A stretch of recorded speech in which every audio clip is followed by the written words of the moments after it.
अच्छा डॉक्टर साहब, जो लोग बहुत पराठे खाते हैं, जो बिरयानी चावल बहुत ज़्यादा खाते हैं, मिर्च मसालों वाले खाने बहुत खाते हैं तो वो नमकीन खाने, लेकिन क्या ये शुगर की तरफ ले जाते हैं?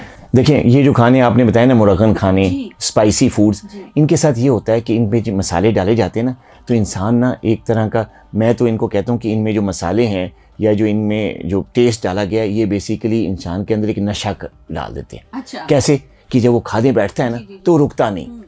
ठीक है ना, टेस्ट है ना, तो वो बस वो ये नहीं देख रहा कि मैंने 1 प्लेट खानी है या मैंने 1.5 प्लेट खानी है, वो खाता रहेगा। ओवर ईटिंग, ये जो चीज़ आपने मेंशन की ना, मसाले और स्पाइसी और ऑयली खाने, ये क्या बंदे को करते हैं, ये है नेचुरल, मतलब कि इसमें कोई आने आदि नहीं है, कोई प्रोसेस फूड नहीं है। आपने खाना घर में बनाया हुआ है, चावल बिरयानी बनाई हुई है, मसाले तेज़ डाले हुए घर के ही हैं, लेकिन क्या इसमें एक जादू क्या डाला हुआ है आपने मसालों का, टेस्ट का। अब जब टेस्ट का जादू डालते हैं तो इंसान का हाथ रुकता नहीं, कंट्रोल नहीं है।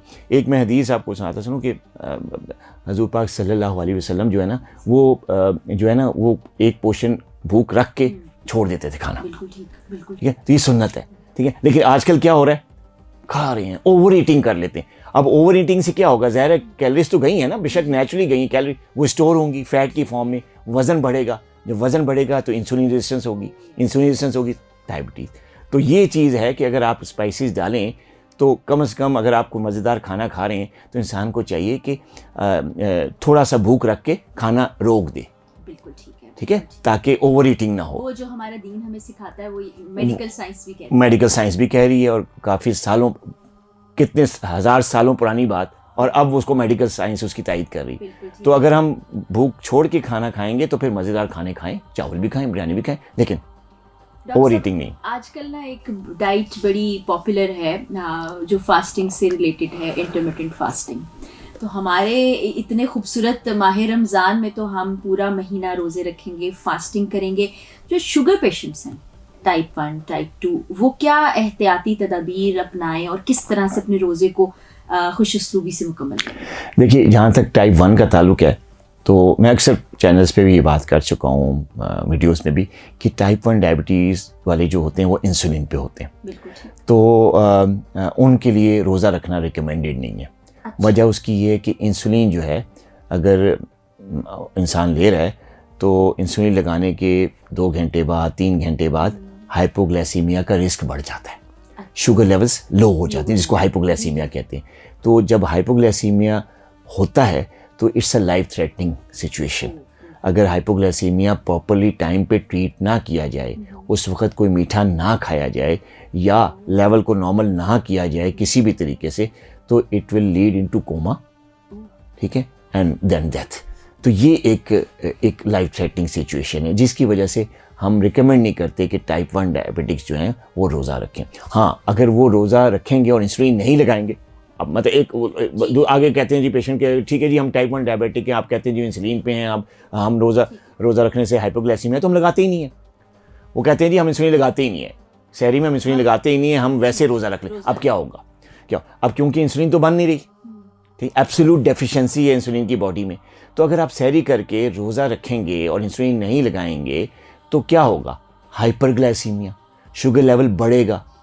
ठीक है, जब शुगर लेवल बढ़ेगा और इवन 300 प्लस चला जाता है, तो उसके अंदर फिर आपके अंदर बॉडी में कुछ ऐसी कॉम्प्लिकेशंस, कुछ ऐसे प्रोसेस जनरेट करते हैं जो आपको वेट रिड्यूस भी करते हैं, आपका मसल मास रिड्यूस करते हैं, आपकी किडनी को भी जो है इफ़ेक्ट करते हैं, आपको हार्ट को भी इफ़ेक्ट करती हैं, आपकी आइज़ को भी। यानी हाई लेवल ऑफ शुगर जो है ना, वो हर बॉडी में हर जगह जाएगा और हर ऑर्गन को मुतासर करेगा। फिर कुछ ही अरसे बाद में आपको कॉम्प्लिकेशंस हो जाएंगी। हो सकता है कि आपको हाइपरग्लाइसीमिया की वजह से कोमा हो जाए, ये भी, इसका भी रिस्क बढ़े। तो टाइप 1 को हम जो हैं वो नहीं रिकमेंड करते कि रोज़ा रखें। टाइप 1 के लिए रोज़ा इट्स नॉट रिकमेंडेड। अच्छा, अब बात करते हैं टाइप 2। टाइप 2 रोज़ा रख सकते हैं, लेकिन उनमें भी कुछ कंडीशंस हैं। ऐसे टाइप 2 डायबिटिक्स जिनकी शुगर कंट्रोल्ड है, वो अपने मौलिज के मशवरे से रमज़ान शुरू होने से 1-2 दिन पहले जाते हैं, उनसे मशवरा करते हैं, उनके जो डायबिटोलॉजिस्ट है पूछते हैं जी दवाइयों को रीअरेंज कर दें, हमें डाइट का बता दें, हम क्या खाएं क्या ना खाएं, सहरी में क्या खाएं, और हमें बताएं कि हमने इन दवाइयों में जो हम ले रहे हैं उनमें कौन सी दवाई जो शुगर लेवल लो करती है, उनकी डोज में आप हमें चेंज कर दें। अगर डॉक्टर एडवाइस के साथ आप रोज़ा रखते हैं और आपकी शुगर कंट्रोल्ड है, वेल कंट्रोल्ड है, सिर्फ दवाइयों में चेंज की ज़रूरत है, वो करवा के आप रोज़ा रख सकते हैं। मेरे कई पेशेंट रखते हैं और बड़े एहतमाम से रखते हैं। उनका शुगर पहले भी कंट्रोल होता है और रमज़ान के बाद भी कंट्रोल होता है, कोई कॉम्प्लिकेशन नहीं होती। ऐसे कई मेरे अक्सर पेशेंट्स हैं जो कि मेरी एडवाइस के साथ आते हैं क्लिनिक, डोज में चेंज करवाई, थोड़ी सी डाइट के बारे में एडवाइस ली और रोज़ा रखा, बड़ा हो जाता।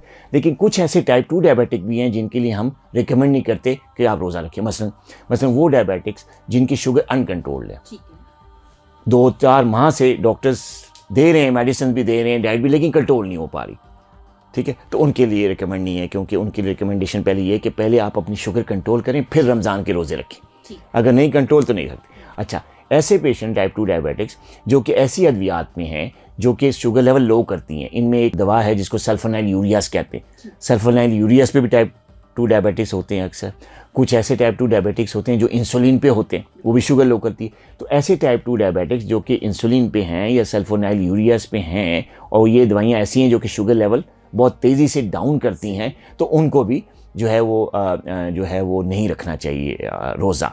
और अगर रखें भी तो अपने डायबिटोलॉजिस्ट से, अपने डॉक्टर से बड़ी क्लोज मुशावरत के साथ, डेली बेसिस में बल्कि वीकली बेसिस पे अपनी लेवल शेयर करके, जी अब ये लेवल है मैं, और डोज़ में एडजस्टमेंट करा के, इंसुलिन की डोज़ में भी और ओरल मेडिकेशंस की डोज़ में भी एडजस्टमेंट करा के फिर वो रखते हैं, अदरवाइज़ वो ना रखें। एक बात। अच्छा, दूसरी बात ये कि कुछ ऐसे पेशेंट्स हैं जो टाइप 2 डायबिटिक्स हैं लेकिन उनको पेचीदगियाँ हुई हैं, कुछ कॉम्प्लिकेशंस हैं, जैसे किडनी की क्रॉनिक किडनी प्रॉब्लम हुआ है, ठीक है जी, वो नहीं रोज़ा रख सकते, किडनीज डैमेज हैं, वो अगर फास्टिंग में रहेंगे तो शुगर भी अप एंड डाउन होगा जो किडनी को मज़ीद डैमेज करेगा, डिहाइड्रेशन होगी, पानी की कमी होगी, पानी तो नहीं पीना ना रोज़े में, तो डिहाइड्रेशन होगी, किडनीज डैमेज होंगी मज़ीद, और फिर क्रॉनिक किडनी डिजीज़ उनकी मज़ीद वर्स हो जाएगी, तो उनके लिए भी मना। इसके अलावा कुछ और कॉम्प्लिकेशन जैसे हार्ट प्रॉब्लम है, वो भी अगर ज़्यादा सीवियर किस्म का है तो फिर आप रोज़ा ना ही रखें तो बेहतर है। कुछ दवाइयाँ उनको लेनी पड़ती हैं दिन में औकात में, जो कि अगर रोज़े में होंगे तो वो नहीं ले पाएंगे, तो वो रोज़ा नहीं रख सकते। तो किसी भी जो कॉम्प्लिकेशंस के साथ हैं, डायबिटिक फुट हैं, किसी का पाँव की इन्फेक्शन हुई है, उनको इंसुलिन लेनी पड़ रही है, उनको एंटीबायोटिक्स लेनी पड़ रही हैं, फीवर है, कुछ एक्यूट इन्फेक्शन बॉडी में हुई है, डायबिटिक हैं, तो वो रोज़ा ना रखें। हाँ, इन्फेक्शन ओवर हो जाती है, आप ठीक हो जाते हैं, तो फिर आप रोज़ा रख सकते हैं।